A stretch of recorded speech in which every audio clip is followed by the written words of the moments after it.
2 years ago, almost 3 years ago, we had Katie Newbert spoke to us back at the Holiday Inn, back when we used to be trapped in those two long skinny rooms, you know, and if you were in the back, everybody was only this big, you know. It was a tough setup. We were in there real tight. But Katie came and spoke to us. She is a family nurse practitioner, and so she's able to like write prescriptions and do that stuff, practices independently.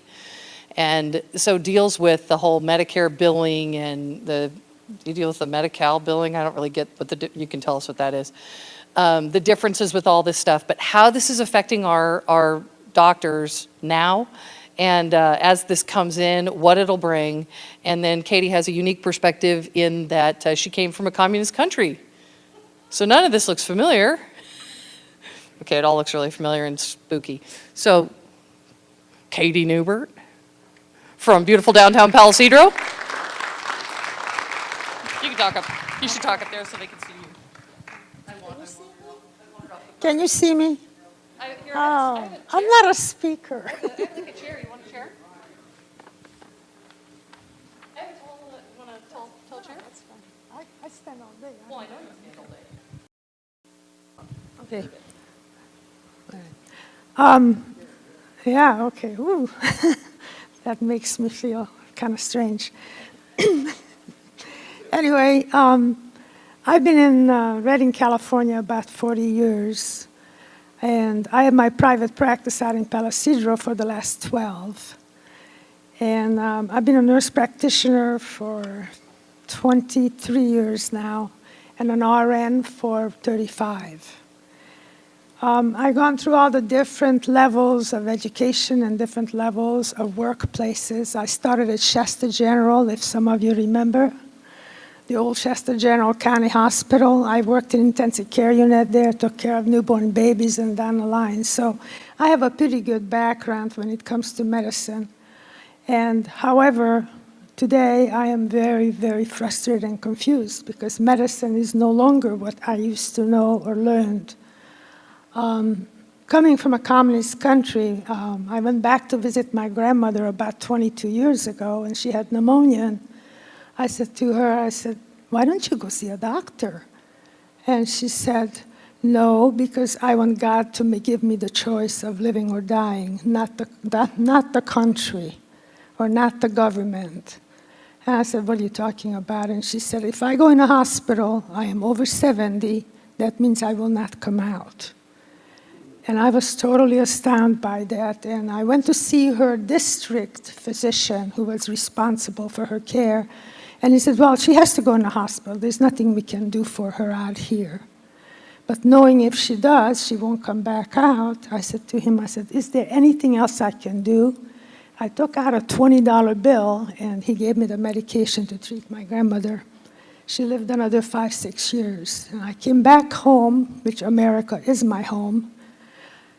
And I said to my husband, I don't understand the system. I hope it will never happen in this country. I'm sure of it. Well, now I can tell you something. How many people are here on Medicare? Yeah, most of us, huh? Did you notice that your Medicare payment for your health care gone up? Okay, well, maybe that's true. So did mine. However, the money I received is now 1/3 of what I received 2 years ago or 3 years ago. And then, if you're very interested, I can show you a piece of paper I just received day before yesterday from Medicare. Oh, I used to get a check in the mail from Medicare. And 1/3 of what I billed, which is less than most doctors bill because I'm a nurse practitioner, so I never had the right to bill as much as doctors do. So I think 80% I'm allowed to bill of what doctors bill 100%, which is fine. I had no problem with that. And then what occurred was all of a sudden, in January, I received a letter, and they informed me, by the way, you think Obamacare is not going to start in 2014? I got news for you. It started 3 years ago. They're already changing the rules and the regulations daily, and it's always something different and new. I received a letter from them in January informing me, because I am not on the internet and I don't do internet charting where you give up your charts and put them on the computer so they can store it for you. So if you need it, it's available. First of all, financially, as a small clinic as I am, I couldn't afford that. It was between $26,000 and $34,000 to set up the program. I don't have that kind of money. I pay every month my expenses, basically what I take in. I do what I do because I love medicine and I made a commitment to help people. So with that, I couldn't really afford to put in a system, number one. And number two, I would not put in a system because I want to see that chart. And that chart belongs to me and my patients. And what goes on between us, it's nobody's business but ours. So with that note, I refuse to comply with that rule. So what happens? They're now cutting me 2.5% penalty because I'm not on the internet. Okay, 2.5%, no big deal. I get 1/3 of what I bill, then they take away 2.5% out of that, and then I received a new rule that indicates that if I am, my practice is called preventive health care. The new rule is that no prevention is allowed in Medicare. You only treat diseases. And if you really question me, I brought my Medicare EOBs. I don't know if you're aware of what EOBs are. EOBs is what the government looks at and approves. First you bill it. You put in all the claims that you have, what the patient's problem is. Then you bill whatever you're allowed to bill. Out of that, they decide how much they're going to allow on your billing. And then, if you have a secondary, today, they expect your secondary to pay for the whole bill. So here you're paying Medicare, and then you pay for a secondary, and the Medicare denies your claim, and it goes to your secondary, strange as it is, okay? Which is absolutely ridiculous. So Medicare doesn't give a dime, it's the secondary does. Now, I'll come back to that part later because that has another trick added to it.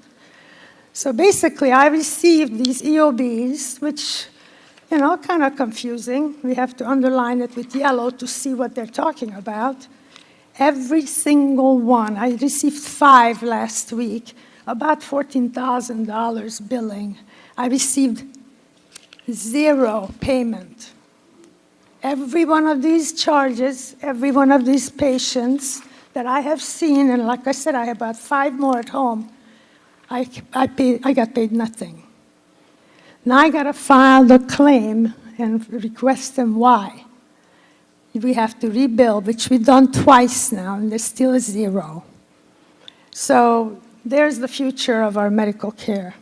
Now, how many people had a physician in town that decided either to retire or move and send you the letter? Exactly. Well, I'm even taking care of my father-in-law now because his doctor sent him a letter. Now, there's 2 choices there. Either they reopen a month or 2 later and say, no, I'm sorry, we don't take Medicare, which has happened a lot in our town, or they become hospitalists, so they don't take care of patients except when you go in the hospital, or they leave town. And so with that, my increasing patient load, almost 1/3% went up, and there's all people between 70 and 95. So now I have more patients to take care of, and these are people that have been on medication for years, and all of a sudden nobody can fill their medicines because they have no doctor. Now we'll talk about the insurance company and the drug companies in a few minutes, because that's another story that's very frustrating to me. So what happens now, these people have nobody filling their medicines. So they call me, and I said, yes, of course, I will take care of it. They come in, I do a general visit, kind of a physical visit. I want to evaluate them, see where they are, how many medicines I can cut back and they can still survive, because a lot of them take medications that really is not that important or necessary for them to be on anymore. I don't get paid for that because that's a health care visit. So there you go. There's one of the reasons that they pull on me. As far as insurance companies go, They're now sending me letters and tell me what kind of medication I'm allowed to give the patients. Now, excuse me, I went to school for many, many years to be able to prescribe and diagnose, and now the insurance company tells me what my diagnosis should be and what medication I should use instead of what I'm using and making the decision. And to make things even worse, if I don't respond, and at first I was very upset about it, and I even called them. I said, where's your license to practice medicine to tell me what medication I should give my patients? After a while, I got so tired of doing that I was exhausted. So I don't do that anymore because if there's no need for it or no use for it, nothing's going to change. So now they tell me what I should prescribe to the patient, and they call the patient. And they tell the patients, oh, your doctor needs to change. I'm a nurse practitioner, but sometimes they call me that. They need to change because the medications they prescribe me to is too expensive. Well, excuse me, when I go to the grocery store, I want to buy fresh fruit. I want to buy the best piece of meat and the best piece of bread that I can afford financially to eat.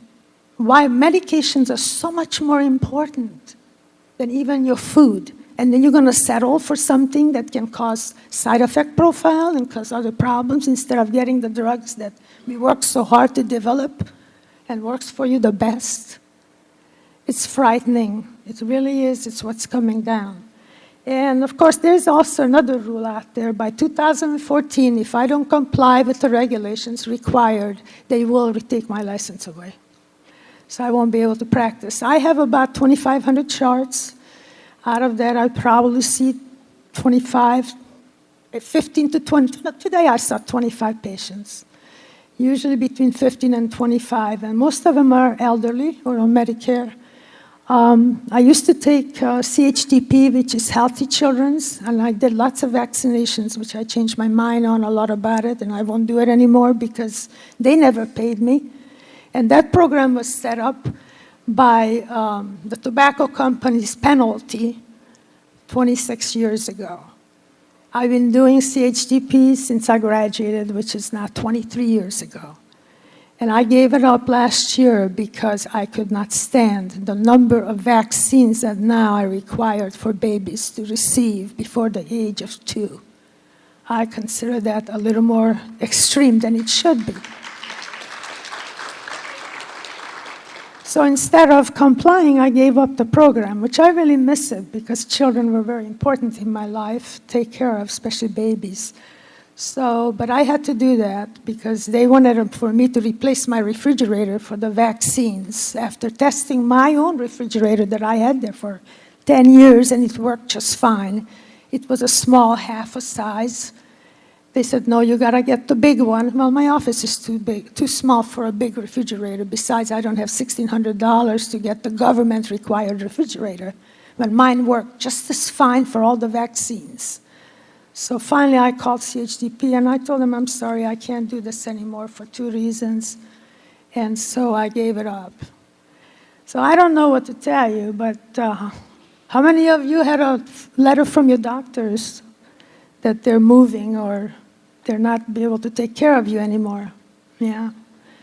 It's really sad. And what they're doing is they're going to push me out of it too. I'm independent, and I'm not going to go to work for anybody else. I've been doing this for 12 years. I am 70 this year. And thank God I'm not 30, because I would be very upset then. Thank you.